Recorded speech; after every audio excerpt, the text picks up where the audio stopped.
Hello and welcome to The Appointment. I am Pranjal Sharma. Joining me today is Patu Keswani. He's the founder of the Lemon Tree Group of Hotels. Patu, thanks very much for sharing your time with us. It's my pleasure.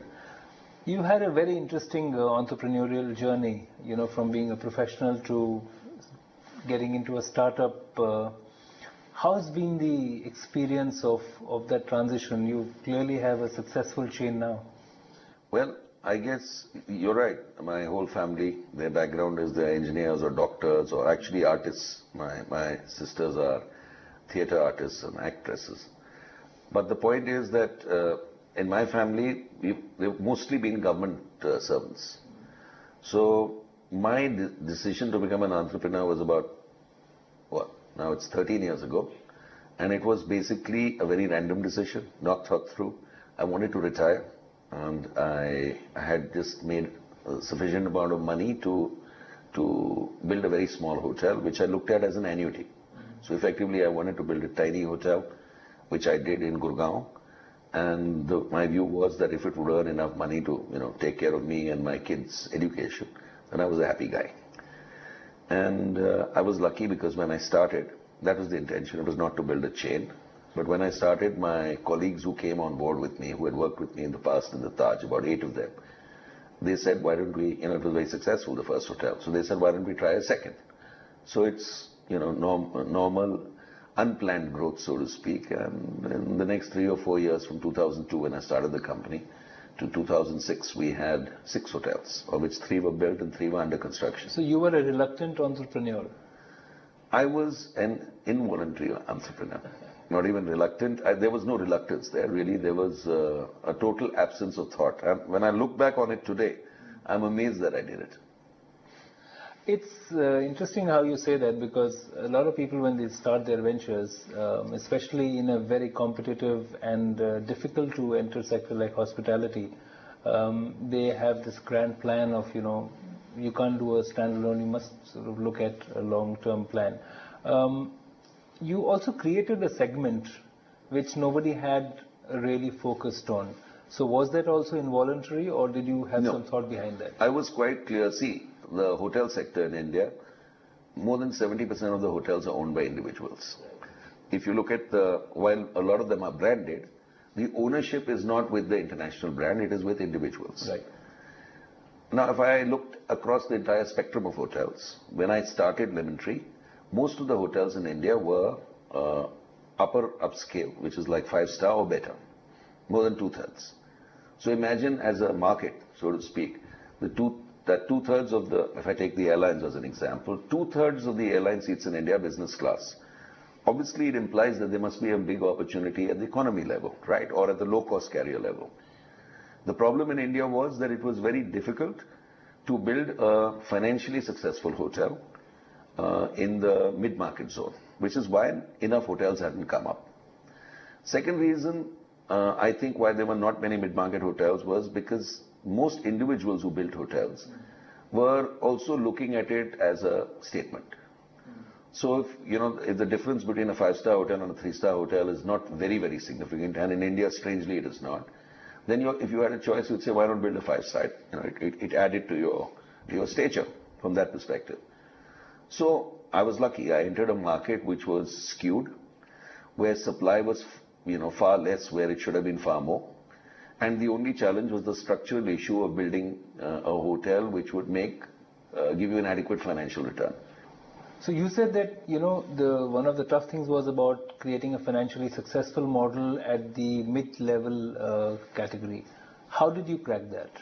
Very simple. You see, if you look at the developed market for hotels, it's really the US. I mean, US is a classic example because it has 6% of the world's population, or probably 5 now, and it has 25% of the world's hotel rooms. So it's an amazing market. Very developed, very clear differentiation across brands, segments, so on and so forth.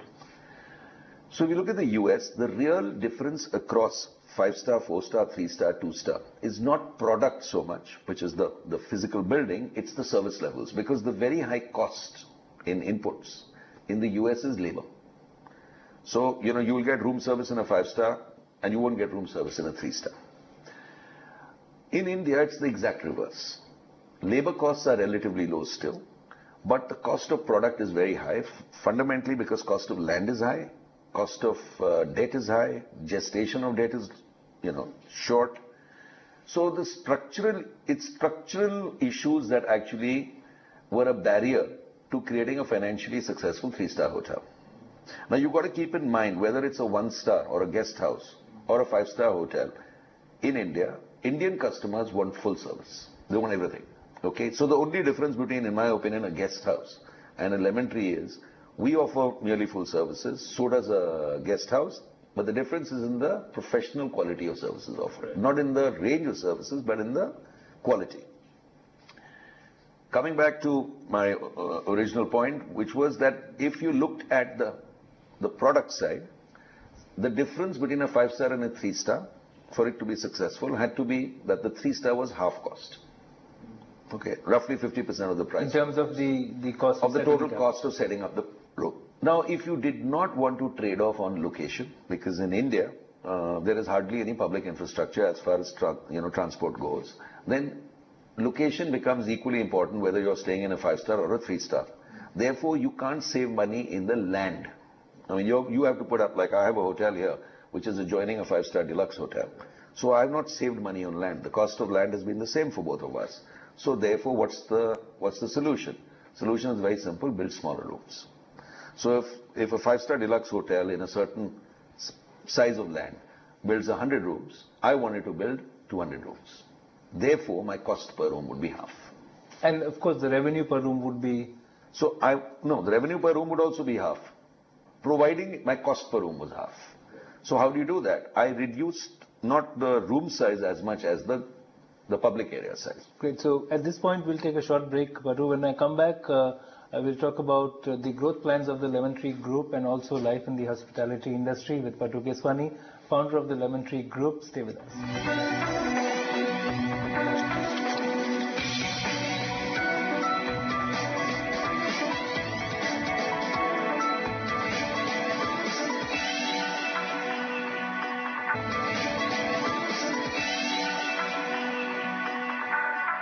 You joined me, Pranjal Sharma, on the appointment. I'm talking to Patu Keswani, the founder of the Lemon Tree Group of Hotels.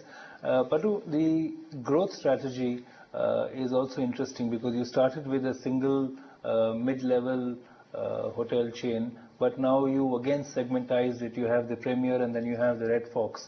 So where is this mid-market really going, and what is your strategy on that? Okay, so when we started Lemon Tree, we were clear, as I mentioned this to you earlier, that Indian customers want more service. So how do you offer it, in a way which is financially viable?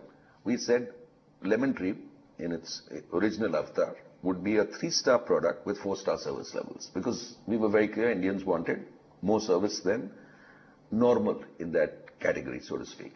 What are your expansion plans? You are at, I think, 26 properties now. Where do you see the growth coming from? Yeah. Most of them are Lemon Tree Premier because these are big city center hotels. So we are building 2 hotels in Bombay, we are adding, we're going to own 1,000 rooms in Bombay in the next 3 years. We are building a large hotel in Pune, in the city center.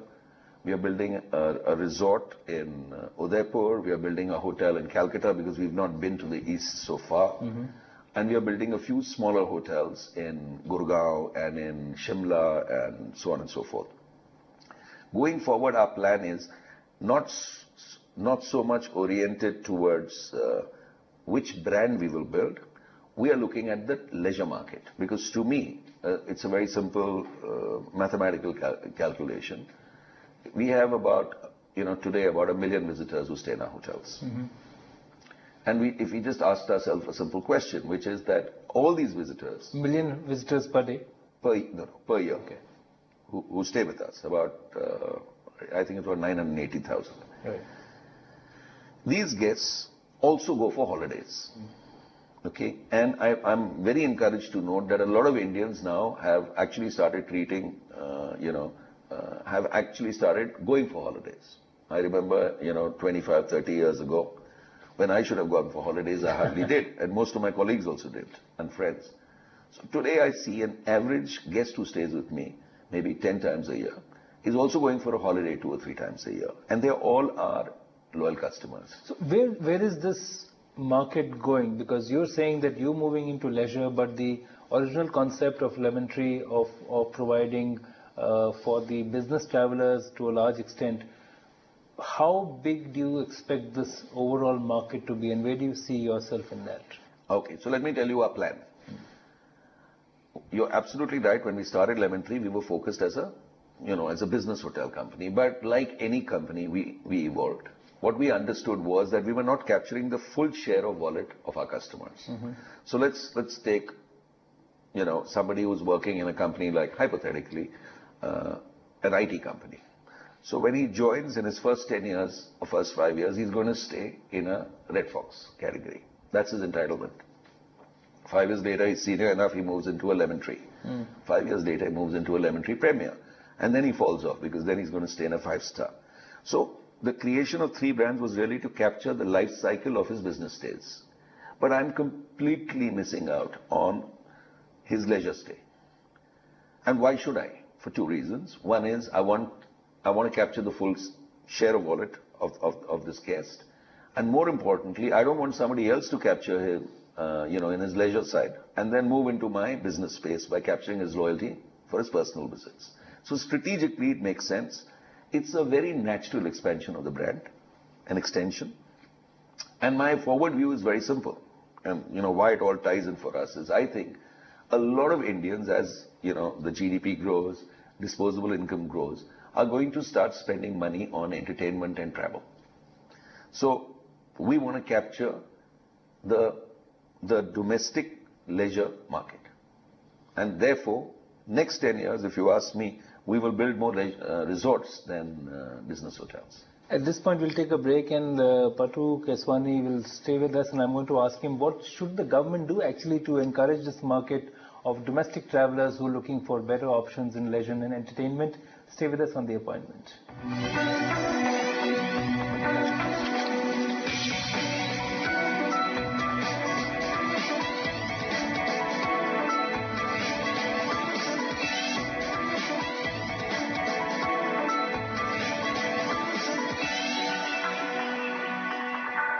You join me, Pranjal Sharma, on The Appointment. With me is Patu Keswani. He's the founder of the Lemon Tree Group of Hotels.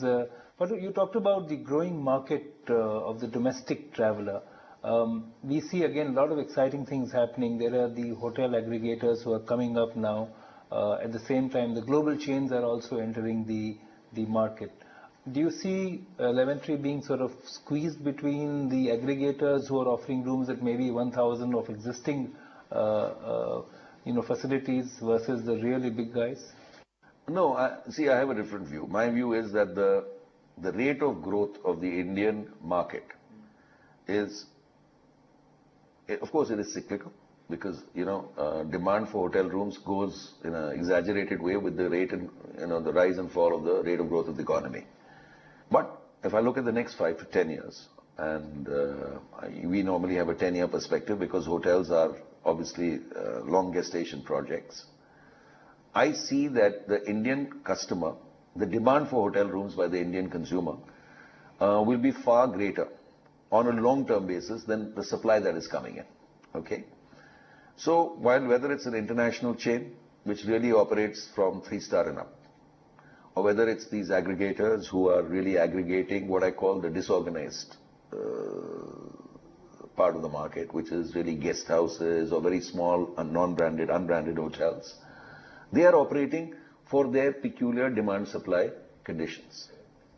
I'm in the middle. I'm neither really competing with the aggregators, at present that is, nor am I competing with the international chains. Of course, there is intersection, but it's not significant. So I want to grow in the hardcore mid-market branded hotel space, where long-term, the only competition I see is with international chains. But international chains are not investing in India. They're really managing other people's hotels. Whereas we are, we have invested close to, at present, about $800 million in India. So we are one of the few asset owners here and operators. And we see that as a competitive advantage because it enables us to grow in a strategic way. For example, Once we capture a certain market, say we are in Delhi, then we can go and build a hotel in Chandigarh because 80% or 70% of Chandigarh's demand comes from Delhi. Okay. So by being ready to invest in assets, we can actually sequence our expansion. But you are bullish about the growth of the market. How do you see the government's role both at the state and the center level in terms of encouraging the industry? You've had your set of challenges as an entrepreneur, but is it easier today for you to run your hotel business? What would you like the government to do? Well, the most encouraging thing I have seen is that Mr. Modi announced those 5 T's. And tourism is a T, right?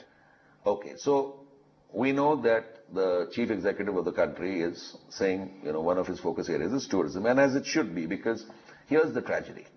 India gets 7 million international tourists.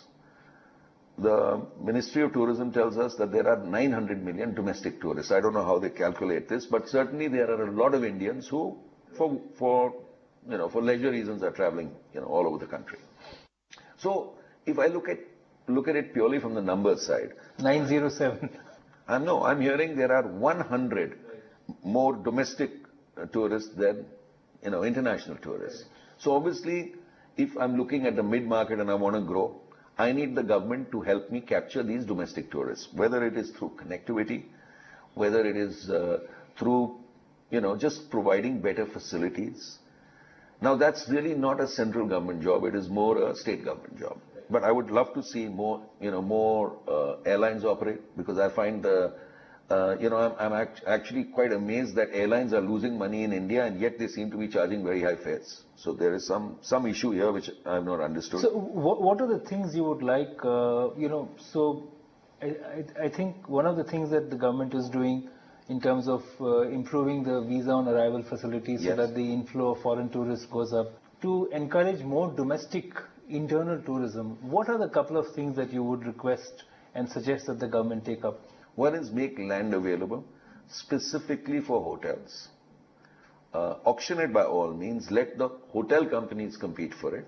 But today land can be used for many things. Somebody puts up, the government puts up a plot of land for auction.